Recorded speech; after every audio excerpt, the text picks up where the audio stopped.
नमस्कार, मैं गुनगुन और आप देख रहे हैं न्यूज लाइव। तत्काल टिकट को लेकर रेलवे की बड़ी तैयारी। बुकिंग के लिए जरूरी होगा आधार वेरिफिकेशन। तत्काल टिकट को लेकर रेलवे नया सिस्टम लागू करने जा रहा है, जिसमें ई आधार वेरिफिकेशन जरूरी होगा। रेलवे का मानना है कि इस नए सिस्टम से वास्तविक उपयोगकर्ताओं को जरूरत के समय कंफर्म टिकट मिलने में आसानी होगी। उम्मीद है कि ये नया सिस्टम इसी महीने के अंत तक शुरू हो सकता है। फिलहाल IRCTC की वेबसाइट पर 13 करोड़ से ज्यादा एक्टिव यूजर्स हैं, लेकिन इनमें से करीब 10% यूजर्स ही आधार सत्यापित हैं। इसीलिए रेलवे नियमों को सख्त बनाने जा रहा है, जिससे तत्काल टिकट बुकिंग प्रक्रिया को और मजबूत बनाया जा सके और सिर्फ आधार सत्यापित IRCTC अकाउंट को ही ऑनलाइन तत्काल टिकट बुकिंग की अनुमति हो। इस सिस्टम के चालू होने के बाद तत्काल टिकट बुकिंग के लिए आधार आधारित OTP ऑथेंटिकेशन जरूरी होगा। देश में लॉन्च हुआ पहला स्वदेशी भाषा AI मॉडल, 22 भाषाओं में करेगा अनुवाद। केंद्रीय विज्ञान एवं प्रौद्योगिकी मंत्री जितेंद्र सिंह ने भारतीय भाषाओं के लिए स्वदेशी रूप से विकसित कृत्रिम बुद्धिमत्ता आधारित मल्टी मॉडल वृहद भाषा मॉडल भारत जेन का हाल ही में शुभारंभ किया है। इसे राष्ट्रीय अंतः विषयी साइबर भौतिक प्रणाली मिशन के तहत विकसित किया गया है और इसका उद्देश्य देश की भाषाई और सांस्कृतिक स्पेक्ट्रम में AI विकास में क्रांति लाना है। भारत जेन ऐसा AI बनाने का राष्ट्रीय मिशन है जो नैतिक, समावेशी, बहुभाषी हो और भारतीय मूल्यों और लोकचार में गहराई से निहित हो। ये प्लेटफॉर्म पाठ, भाषण और छवि के तौर तरीकों को एकीकृत करता है। वह 22 भारतीय भाषाओं में निर्बाध भाषाई AI समाधान प्रदान करता है। यह पहल स्वास्थ्य सेवा, शिक्षा, कृषि और शासन जैसे महत्वपूर्ण क्षेत्रों को सशक्त बनाएगी। इसके साथ ही क्षेत्र विशिष्ट AI समाधान प्रदान करेगी, जो प्रत्येक भारतीय की जरूरतों को समझकर हल निकाल सकेगा। पाकिस्तान की पोल खोलने विदेश गए प्रतिनिधि मंडलों से मिलेंगे PM मोदी। भारत का रखा मजबूती से पक्ष।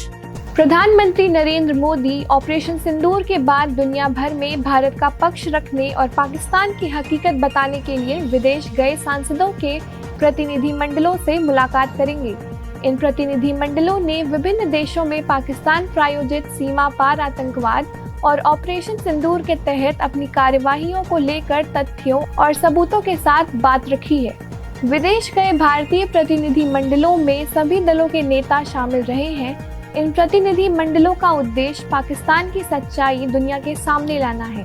विदेश दौरे के दौरान भारतीय सर्वदलीय प्रतिनिधि मंडलों ने सबूतों के साथ बताया कि पाकिस्तान आतंकवाद को बढ़ावा दे रहा है और भारत इसका शिकार हो रहा है। भारत चाहता है कि दुनिया आतंकवाद के खिलाफ एकजुट हो और पाकिस्तान पर दबाव बनाए कि यह आतंकवाद बंद करे। इन प्रतिनिधि मंडलों के दौरे से भारत को उम्मीद है कि दुनिया पाकिस्तान प्रायोजित आतंकवाद को लेकर गंभीर होगी। ईरान के यूरेनियम भंडार पर सनसनीखेज खुलासा, कभी भी बना सकता है 9 परमाणु बम। ईरान ने गोपनीय तरीके से अपने यूरेनियम भंडार को हथियार ग्रेड के करीब तक बढ़ा दिया है। इसके बाद ईरान का अगला कदम परमाणु हथियार बनाने के लिए पर्याप्त सामग्री जमा करना हो सकता है। संयुक्त राष्ट्र की परमाणु निगरानी संस्था अंतर्राष्ट्रीय परमाणु ऊर्जा एजेंसी ने अपनी रिपोर्ट में ईरान के बड़े यूरेनियम भंडार का खुलासा किया है। रिपोर्ट में कहा गया है कि ईरान इतनी बड़ी मात्रा में यूरेनियम रखने वाला एकमात्र गैर परमाणु हथियार संपन्न देश बन गया है।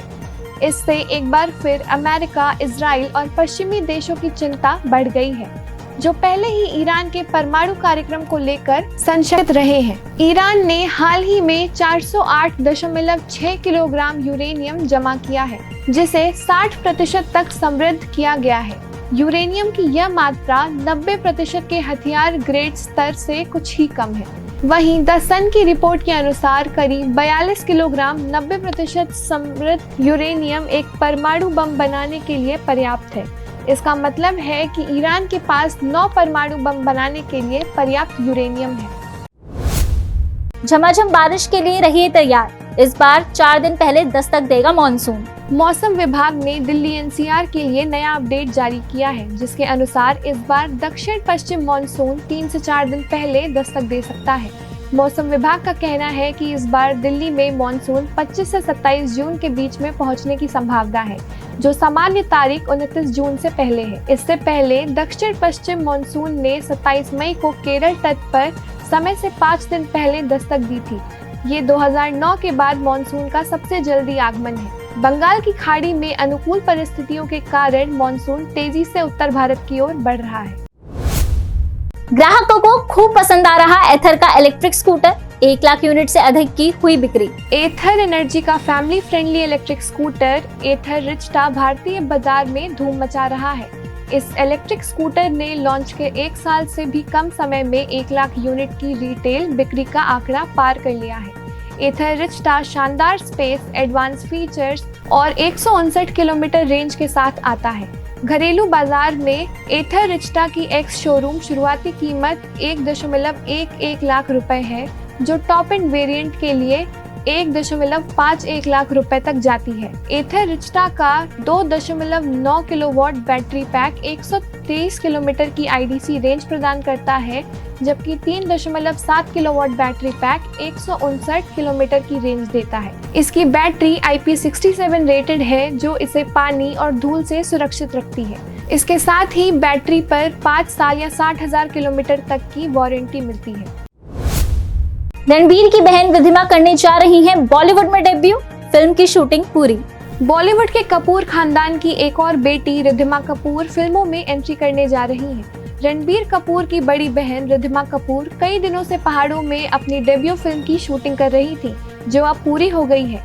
इसके बाद रिद्धिमा ने इंस्टाग्राम अकाउंट पर मां नीतू कपूर और कपिल शर्मा के साथ एक फोटो शेयर की है, जिसमें फिल्म की हीरोइन भी नजर आ रही है। रिद्धिमा कपूर ने पोस्ट शेयर करते हुए लिखा, हर पहली चीज हमेशा खास होती है। 52 दिनों के लिए 200 लोगों ने काम किया, हम सब ने साथ में खूब मस्ती की। अब आपके साथ थिएटर्स में जुड़ने के लिए हम इंतजार नहीं कर सकते। इससे पूर्व कपिल शर्मा ने भी फिल्म के सेट से एक फोटो शेयर की थी। इस फोटो में कपिल शर्मा अपनी पत्नी गिन्नी चतरथ, रिद्धिमा कपूर, नीतू कपूर और सादिया के साथ नजर आए थे। आज के लिए बस इतना ही। कल फिर मिलेंगे देश दुनिया की नई जानकारियों के साथ। तब तक के लिए देखते रहिए और सब्सक्राइब कीजिए IIMT मीडिया।